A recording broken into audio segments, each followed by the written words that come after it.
Oi, Carlos. Então vamos lá. Pessoal, aqui quem está falando é o Carlos para mais um episódio do E-Commerce Growth Show. Agora Brasil, hoje eu tive um cedo para a Escandinávia.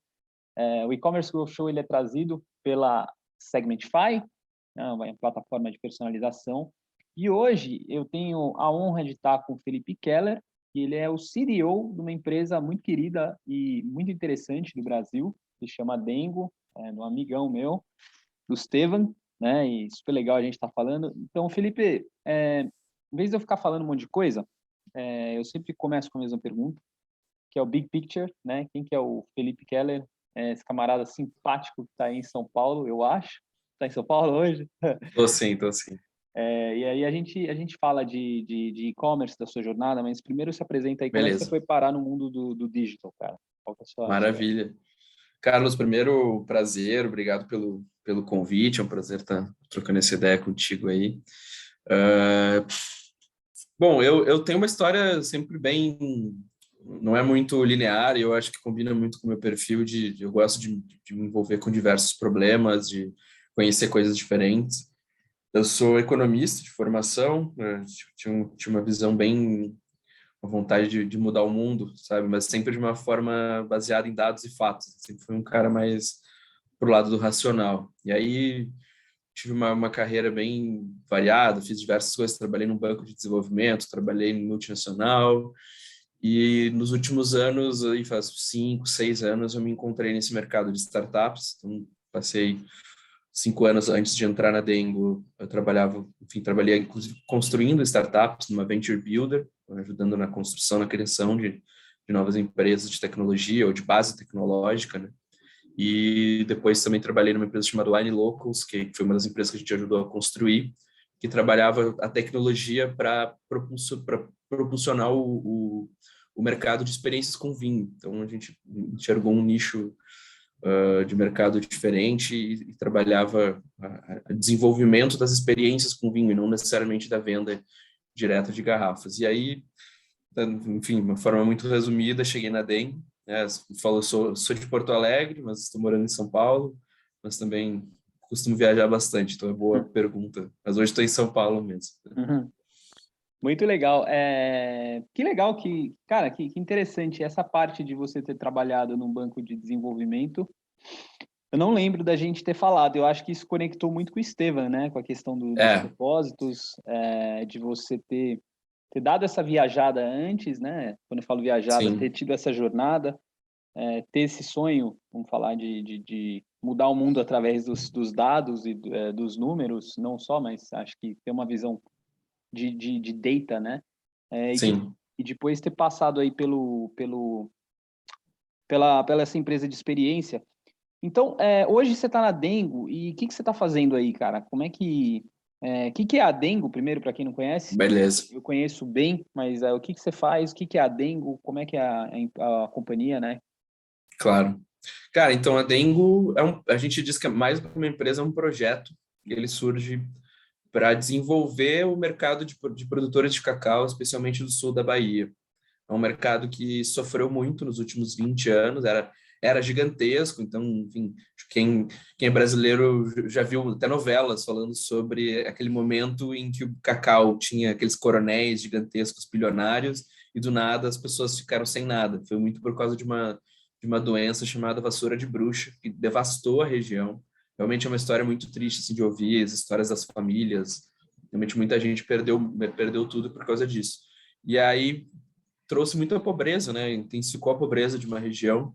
E então a Dengo surgiu como um projeto de valorizar, de trazer de volta a abundância, de trazer de volta o crescimento para esse segmento, através de um negócio de impacto social. Então, a Dengo tem como premissa valorizar e desenvolver essa cadeia do cacau. Então, a gente começa todo o nosso trabalho lá na Bahia, em Ilhéus, desenvolvendo a cadeia do cacau, ajudando os produtores a produzirem cacau de qualidade, sabe, entregar um cacau de nível superior, e por isso a gente remunera quase o dobro do que o mercado paga por um cacau. Então, de criar um ciclo virtuoso, né, de produzir melhor cacau, de vender melhor cacau. O consumidor consome um produto de qualidade, então a gente usa quase zero de aditivos, de conservantes, o mínimo de açúcar possível. A gente só usa ingredientes brasileiros, então misturamos muito com frutas, com castanhas.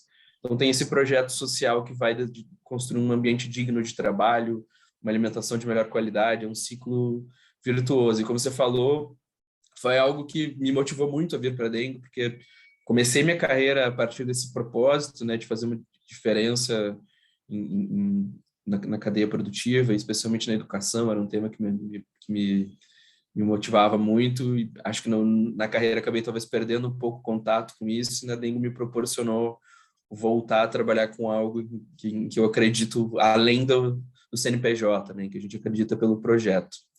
Então, aí, o convite para vir para a Dengo veio justamente num momento em que a empresa começou, óbvio, montando a fábrica, trabalhando o chocolate, o produto, que é, enfim, quem não conhece, eu convido a conhecer, porque é realmente de outro nível, não é só porque eu trabalho aqui, Não, ele é realmente muito bom. é animal, é animal. Vale a pena experimentar. Depois disso, a gente desenvolveu as lojas, então hoje a gente está com 31 lojas, principalmente no Sudeste, mas já temos uma em Curitiba, Brasília e na Bahia. E aí veio pandemia e veio o desafio do digital, né? A empresa não estava totalmente preparada, tinha muitas ideias, mas não estava pronta, já não estava realmente, não era um setor relevante para a empresa. Foi feito muita coisa durante a pandemia, enfim, cresceu muito, virou a principal fonte de receita, mas aí chegou num momento em que a gente entendeu que precisava olhar para frente, dar uma visão de futuro para o digital da Dengo. E aí foi quando, enfim, aceitei esse desafio. Hoje, a nossa área digital ela é composta pelo marketing, pela TI e pela área de canais de vendas. E nosso desafio é entregar no digital a experiência tão encantadora como normalmente uma loja da Dengo entrega. A gente tem um valor muito forte na experiência do cliente, no atendimento, e a ideia é que a gente consiga, com dados, com tecnologia, entregar isso no digital também. Que legal, pô. Cara, a gente pode considerar a Dengo uma DNVB? Na verdade, ela nasceu no físico, né? As Sim. DNVBs, elas nascem no digital, assim. Mas Ela o não é modelo... digital native, Não, ela né? não é necessariamente digital native, mas eu acho que é muito próximo disso, assim. É, Ela chegou próximo disso, ela já tinha, como eu falei, ela já existia um projeto de digital, mas como a empresa tinha um foco muito forte em construção de marca, tem ainda, em uhum, experiência do cliente, a gente priorizou nos primeiros anos as lojas. sim. E eu acho que foi uma estratégia muito acertada. Uhum, Agora é que a gente está entrando nesse modelo de a gente encontrar escala e encontrar recorrência. uhum, Então, o consumidor já foi na loja, já conheceu, já teve a experiência. A uhum. gente quer, basicamente, usar o digital para capturar relacionamento com ele, criar um ponto de contato, fomentar uma comunidade, inclusive, em prol do propósito. Não é só para vender chocolate, é para discutir mais iniciativas sustentáveis, discutir iniciativas de trabalho justo. Uhum. Tudo isso por meio do digital, como um ponto de contato mais perene com o consumidor. Cara, muito legal. Quando eu falo da DNVB, a gente nem precisa falar muito sobre isso, mas, por exemplo, eu já tenho entrevistado várias. Teve uma que eu entrevistei a Luciana, se não me engano, semana passada, fundadora da Troc. Não sei Legal, se super legal. conheço. Zissu, conhece também aí em São Paulo? Os caras que Uhum, vendem o uhum. colchão. Um dos fundadores é Sim, amigo meu, eu entrevistei ele. legal. E a questão da DNVB que eu vejo também, assim, não é porque é só digital, mas no geral, a cadeia de suprimento do negócio é uma bagunça, né? Então, É, é uma forma também de você meio que quando você verticaliza, você organiza essa cadeia, sim, você coloca umas condições melhores de trabalho, né? Acho que sim. é por isso que eu faço uma relação com uma DNVB, apesar de não ter nascido digital, mas É, é meio essa pegada, assim, né? exato. A gente tem uma preocupação muito grande com o ambiente de trabalho que a gente entrega. Óbvio, temos N problemas que a gente também tem, como qualquer empresa que cresce, Uhum, mas é uma experiência muito encantadora para alguém que já trabalhou em varejo, que já trabalhou em outros ambientes, a gente visitar uma loja nossa e visitar atrás do balcão, sabe? Não só o atendimento do cliente. uhum. E a gente vê um time realmente engajado no propósito, um time que conhece do produto, que conhece da causa. A gente recentemente tive a oportunidade de participar de um projeto da empresa que a gente chama de Dengo Origem. A gente leva como colaboradores de todas as áreas da empresa. Esse ano foi um grupo bem grande para a Bahia para conhecer os produtores, para conhecer a cadeia de produção do cacau. Passa alguns dias lá numa experiência, enfim, é uma experiência sensacional e eu acho que isso só é possível de fazer e entregar, e o reflexo que isso dá na ponta só é possível porque a gente é vertical. Então, a gente é é o bean to bar, né, que se diz, né, o chocolate da amêndoa até a barra, mas a gente vai além da barra, a gente é bean to experiência do cliente, vai além de só simplesmente produzir a barra. Todos os nossos canais de venda praticamente hoje são proprietários, temos alguns poucos canais terceirizados e que a gente, enfim, tem um volume ainda menor. A gente trabalha muito nessa experiência de direct to consumer, né? Então, pode não ser digital native, mas é vertical brand. A gente aposta muito na relação direta com o consumidor, justamente porque quanto mais intermediário a gente tiver, quem vai acabar penando é justamente a sustentabilidade do negócio, que é um negócio de impacto social, e o produtor de cacau, que é o que as grandes marcas fazem. Elas pressionam o preço do cacau para conseguir pagar o custo de uma cadeia de distribuição longa. Então, sabe como é que eu conheci o Estevam? Foi assistindo um documentário da Netflix que se chama Rotten, né? E um dos episódios eles contam sobre a cadeia do cacau. Os maiores produtores de cacau estão, acho que em 2 países da África, que eu não lembro. Sim.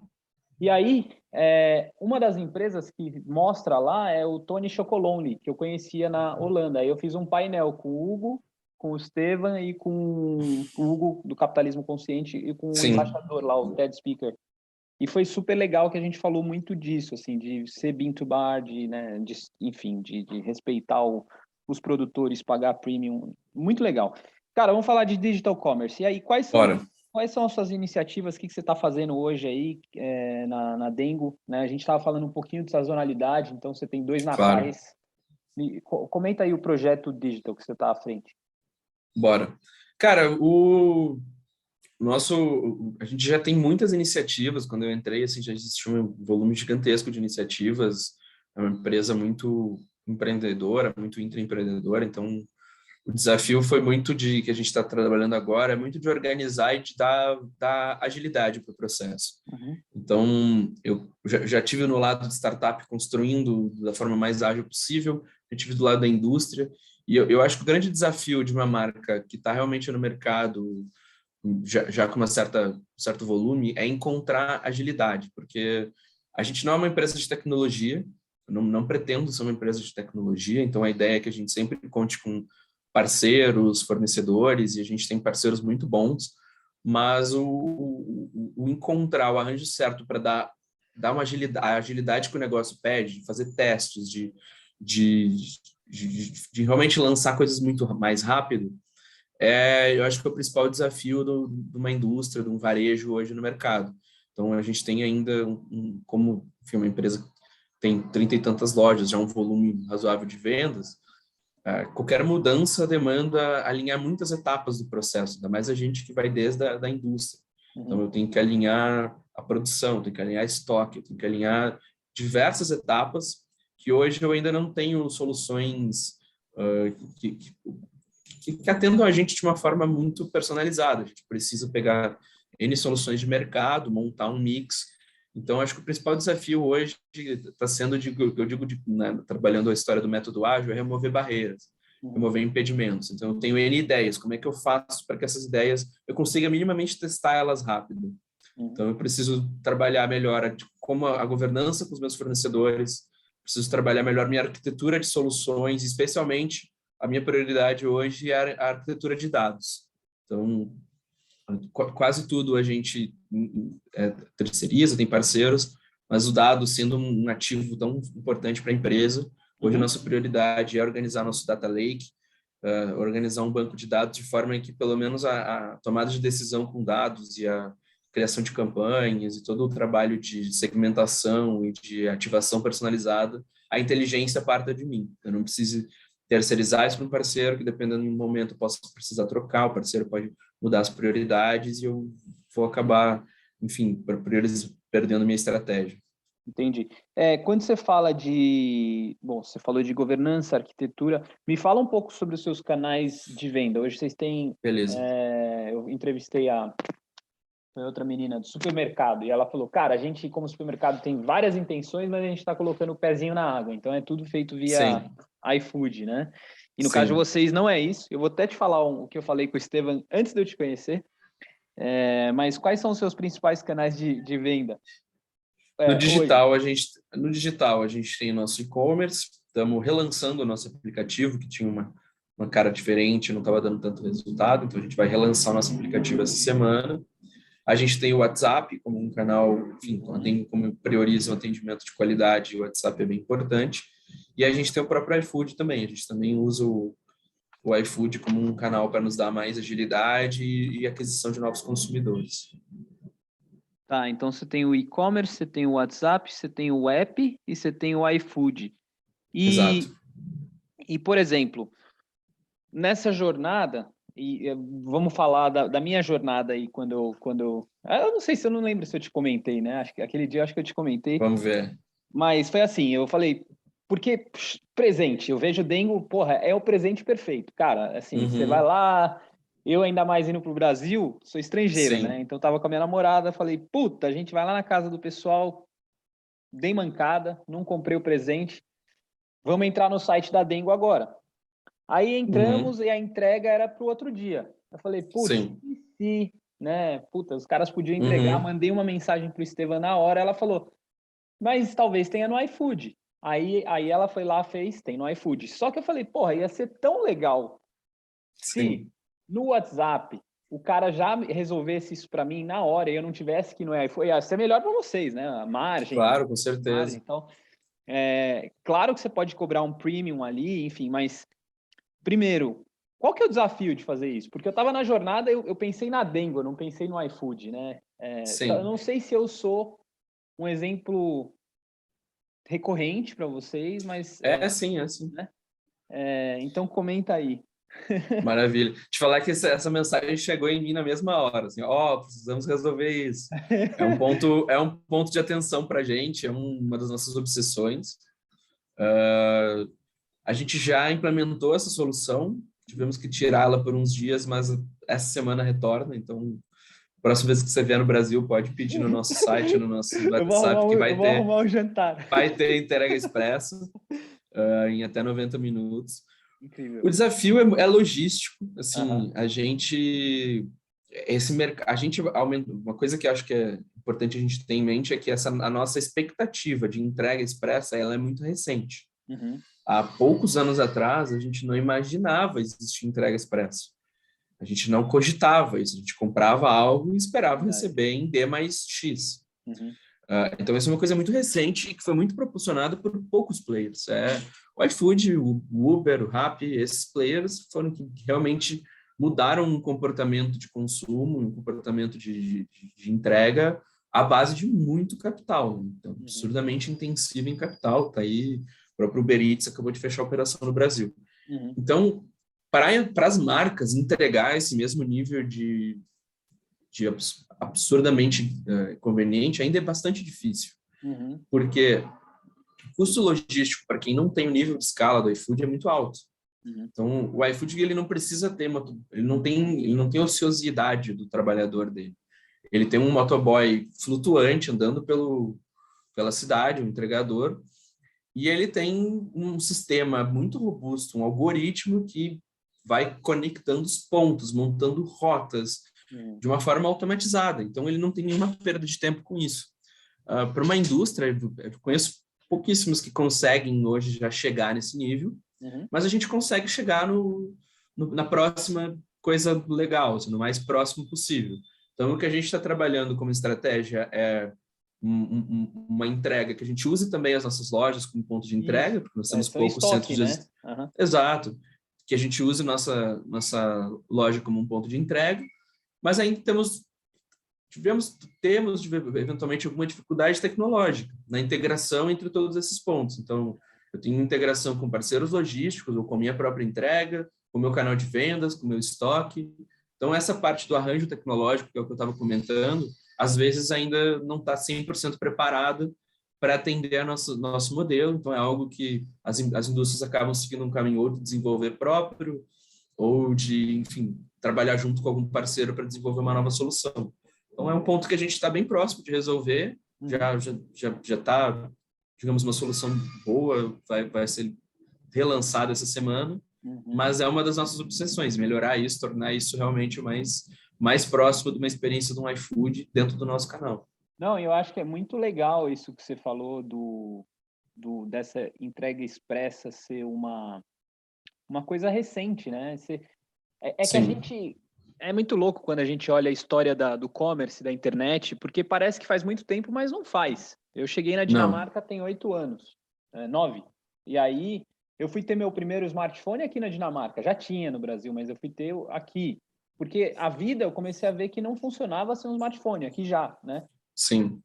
Então, e aí as tecnologias elas vão se incorporando na sociedade e o negócio ele vira uma verdade e ele não sai da nossa vida, né? E a gente esquece disso. Então, tem um dado do iFood, desculpa, do Uber, que eu vi uma vez que eu acho muito interessante. Eu não lembro o dado exato, mas a pesquisa que eles fizeram foi o tempo médio que as pessoas toleravam esperar um carro a partir do lançamento do Uber na cidade até X tempo depois. Então, ele mostrava assim, quando lança o Uber numa cidade, as pessoas toleram esperar um carro 20 minutos, meia hora. Cara, a gente pedia táxi, se chegasse era em X tempo, sei lá. A partir de 6 meses, cai pela metade. 6 meses depois, cai pela metade de novo. Aí chega no ponto que a gente está hoje, que se vai levar 5 minutos, a gente cancela e pede outro. Então, a gente se acostuma muito rápido com esse nível de serviço e aquilo que era diferencial em pouco tempo se torna obrigatório. Então, aí as empresas, a indústria, a gente é uma indústria, é um varejo, a gente tem um desafio muito grande de como que eu acompanho um gigante como um iFood em termos de qualidade logística, sabe? É bem desafiador. Mas eu acho que estamos chegando bem perto. Não, muito legal. E eu acho que, assim, dentro desse tema que você está falando, não estava programado para mim, mas aí me fez pensar. Eu acho que em todas as conversas, cara, que eu vejo hoje, e esse que é o legal de estar fazendo show, uma das coisas que é legal, além do network, claro, é que eu vejo que, assim, o Brasil é muito avançado na questão do digital. Quando eu converso com a galera, o Brasil é top, assim. Quando eu pego empresas, o pessoal muito bom, muito preparado. Mas a gente vem falando muito sobre a questão dos ecossistemas, sabe? Então, você como marca, indústria, meu pai também é uma indústria e varejo, então eu consigo desenhar um paralelo muito interessante.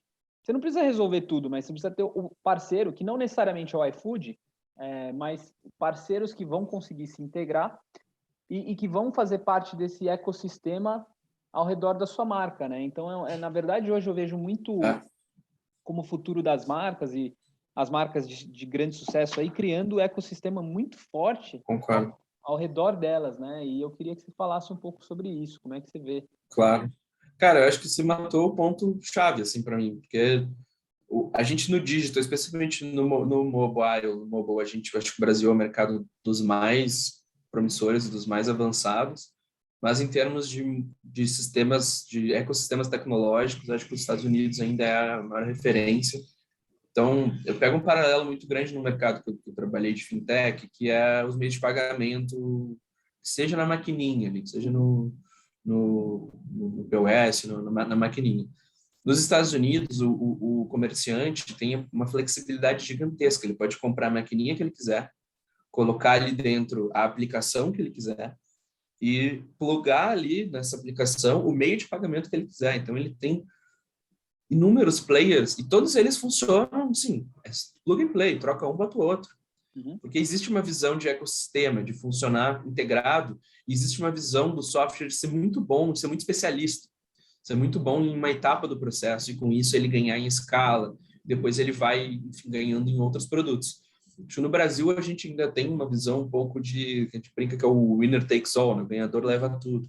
Toda empresa começa a horizontalizar o seu produto, agregar funcionalidades e usa o core usa sua funcionalidade core como um meio de captação. Tipo, eu tenho um gateway de pagamentos, eu vou botar o preço mais baixo possível para capturar o cliente, mas eu vou começar a amarrar outros produtos, vou entregar outros serviços ali. E nem sempre esses produtos e serviços adequam à minha realidade. Eles podem funcionar para um grande volume de clientes, mas para a minha realidade, que eu tenho um modelo específico de trabalho, talvez esse arranjo, o produto exatamente não funcione. Então, a gente precisa entender como é que funciona esse arranjo inteiro, sabe? E eu acho que essa capacidade de ser mais tudo integrado é muito importante. Porque a integração, trabalhar em ecossistemas e não necessariamente em desenvolvimento sempre próprio de tecnologias, acho que é um caminho muito interessante, sabe? A gente tem soluções muito avançadas já no Brasil em termos de experiência do cliente, e às vezes a gente não consegue usar porque não me encaixa no meu ERP, sabe? Lá Uhum. vai na base da indústria, que é o ERP, como é que eu uso se eu não vou conseguir alterar meu estoque, se eu não vou conseguir abastecer o meu fiscal de uma venda feita, sabe? Então, a gente acaba morrendo nessa base da pirâmide justamente por falta dessa visão de rede, né? Uma visão de trabalhar em rede. Muito legal. Concordo com você. Dentro disso que a gente está falando, dos ecossistemas, aliás, eu nem sei se é dentro, mas dessa parte que você falou de experiência do cliente, né? A gente até pode falar que é dentro, porque eu acho que se você tem um trabalho em rede bom, também as redes levam tempo para ser construídas, a sua experiência vai ser bem fluida. Quando você fala que a Dengo é uma empresa que, né, e cara, eu concordo, adoro, eu levo as pessoas, eu faço o pessoal ir na Dengo, escritório, também uso a empresa como escritório, como, como lugar para fazer reunião, porque eu acho muito legal, Legal. inclusive a loja que tem ali na Faria Lima. Que você está olhando aí? A Dengo, por exemplo, eu acho que foi uma das primeiras a fazer live durante a pandemia, né? Eu lembro o Joãozinho da Vetex, ele saiu, o João, amigo meu, falou, cara, dá uma olhada nisso aqui. Aí o pessoal tava fazendo live. Então, assim, tem uma questão de ser muito, acho que first mover, né? Uma questão de ser bastante agressivo, bastante inovador, mas que vocês estão vendo aí como realmente inovação? Não necessariamente, pode ser uma inovação, mas coisas que agreguem ao cliente. Dado Legal. que eu tive essa experiência, que talvez não seja a única que eu falei, você falou, pô, já estamos tentando resolver essa dor. O que os clientes Sim. querem, o que você vê que é importante hoje para vocês para trazer uma melhor experiência para o cliente no phygital, né? Que é na loja, Legal. no digital, o que você acha que é relevante? Muito bom, boa pergunta. Cara, aí eu vou te trazer até um ponto que eu acho que é um certo paradoxo, assim, sabe? Sabe, o que o cliente quer e o que a gente faz para ser inovador são coisas que não necessariamente se conectam. Às vezes a gente tem que ousar um pouco e propor algo que a gente acredita e testar, sabe? O Live Commerce foi algo assim, acho que foi uma iniciativa muito importante para a marca. E eu tenho uma visão um pouco mais pragmática, assim, eu sou um cara que não tenho tanto a visão de ficar constantemente criando funcionalidades. Eu acredito que a gente, como uma indústria varejo, que é muito inovadora em produto, em meio de produção, precisa entregar, precisa ser, não necessariamente ser early adopter em tecnologia. A gente Uhum. pode ser, mas a gente pode muito bem aprender com quem é muito nativo em tecnologia e aplicar para a gente o que a gente acredita que mais vai dar retorno. Então, eu acredito hoje muito na conveniência da experiência como um todo. Então, a experiência omni, de fato, né, em que a pessoa, em qualquer ponto de contato, eu reconheça ela e eu entregue para ela condições personalizadas. Então, isso é um fator que eu acredito bastante, porque hoje a gente entrega de uma forma informal aquela experiência da padaria, né? Tipo, o nosso especialista, nosso vendedor de loja, o nosso especialista, ele conhece o cliente pelo nome. Uhum. A questão nossa do digital é como que eu levo isso, como que eu transformo isso em um ativo da marca e como é que eu dou escala nisso.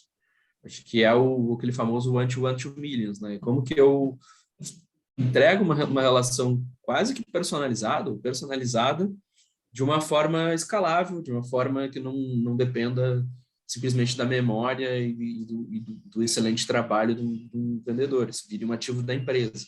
Então, por isso que a camada de dados, de eu organizar todos os meus pontos de contato e depois vem o output desse dado, como que eu entrego personalização em qualquer canal. Uhum. Então, aí voltamos no tema das integrações, né, dessa rede. Então, eu tenho qualquer canal, meu WhatsApp, o meu e-commerce, na loja. Todos esses pontos de contato têm que entregar uma experiência igual para o cliente, eu digo pelo menos entender que é o mesmo cliente em momentos diferentes da jornada.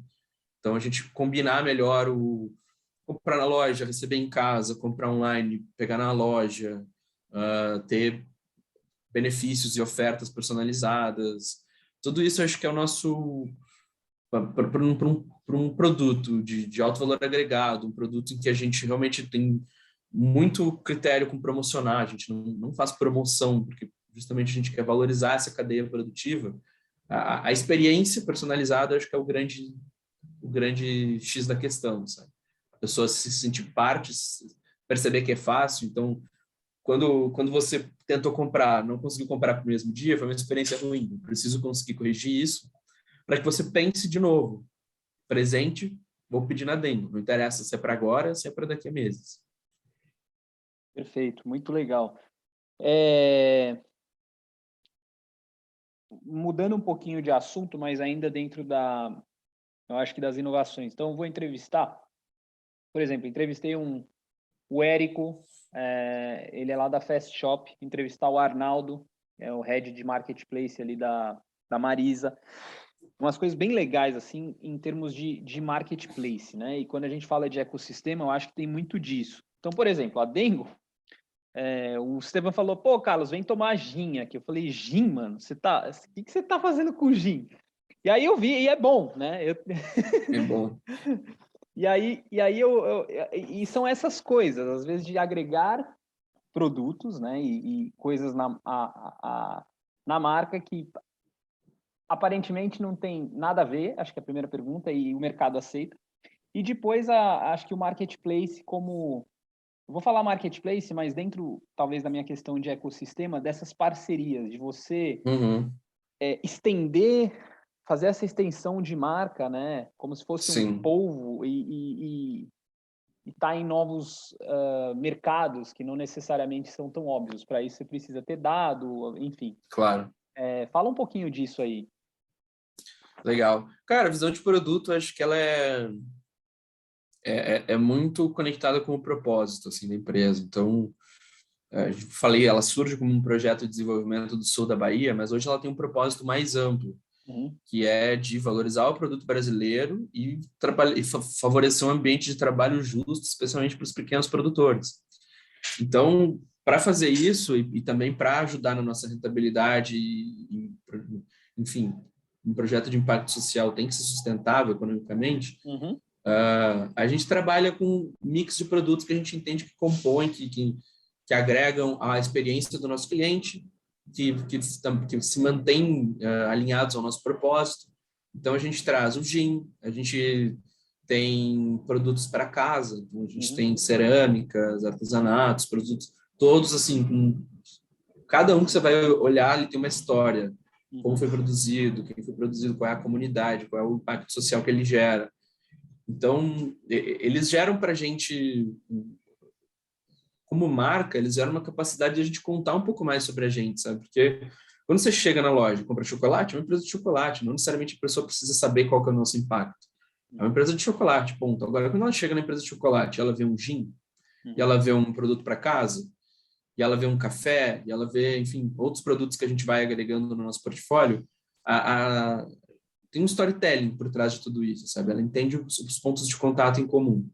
Então, eu acho que tanto agrega na experiência de consumo de presenteável, então, um chocolate mais uma xícara, mais um café. A gente tem o mel de cacau, por exemplo, que é um néctar da polpa de cacau, que combina muito com o gin, sabe? Faz Uhum. um gin tônica de mel de cacau, é maravilhoso. Então, a gente compõe o mix presenteável como experiência de consumo, mas também conta a história da marca, sabe? A gente vai além do cacau em si. Olha, a gente produz chocolate, mas a Dengo, mais do que produzir chocolate, tem um propósito, e o propósito está aqui, sabe? Produtos brasileiros, favorecendo uma cadeia justa e remunerando bem o produtor. Incrível, cara, que legal. Felipe, vamos para a última pergunta, para não ficar o vento levou também, aquele filme. Boa. É, como é que você vê aí, então, o que, assim, o futuro da marca e o futuro do commerce? Bola de cristal aí para você. Boa pergunta. Cara, o futuro da marca, assim, eu acredito muito num crescimento e num fortalecimento da marca. Eu acho que a gente tem um propósito muito legal. Eu me juntei ao projeto muito por acreditar no quanto que essa marca tem a crescer sem perder a raiz, sabe? Sem perder essa essência. Acho que esse é o nosso principal desafio, sabe? Acho que qualquer marca que cresce, manter, até culturalmente na empresa, esses valores são difíceis, então, mas eu acredito que a gente tem essa capacidade. E o futuro do e-commerce, cara, eu tenho muitas apostas, assim, muitas coisas que eu acho que vão acontecer, mas não tenho, assim, muitas convicções. Eu acho que o ponto-chave para mim vai ser sempre o aumento da personalização, então, na capacidade de reduzir o atrito de compra. E um aspecto que eu acho que, um tema que sempre me intrigou e que eu gosto muito de estudar é a questão do paradoxo da escolha, né? Porque hoje a gente está cada vez mais concentrando as opções de compra em grandes marketplaces, então a gente tem aí Amazon, Mercado Livre, o iFood, concentradores, né, one-stop shops, né, big apps, e eles entregam a conveniência, mas por outro lado, vai escolher um produto, sabe?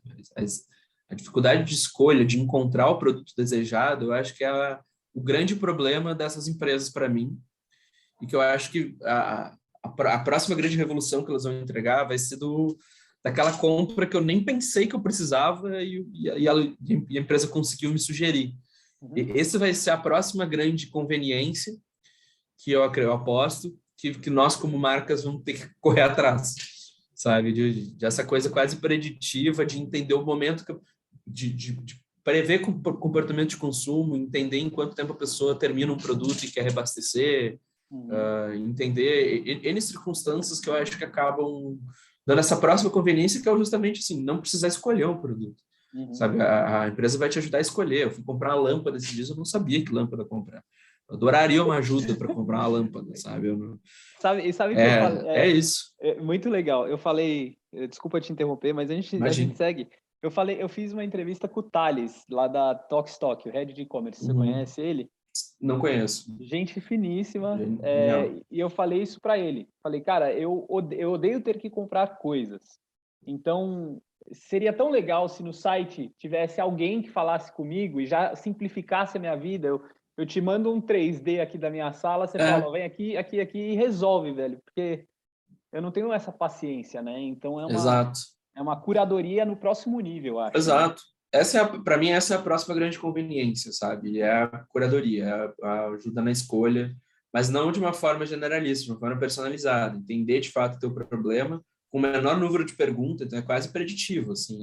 Cara, o Carlos tem esse perfil, faz isso, logo tá aqui o seu produto, cara. Só aperte o botãozinho aqui e compra.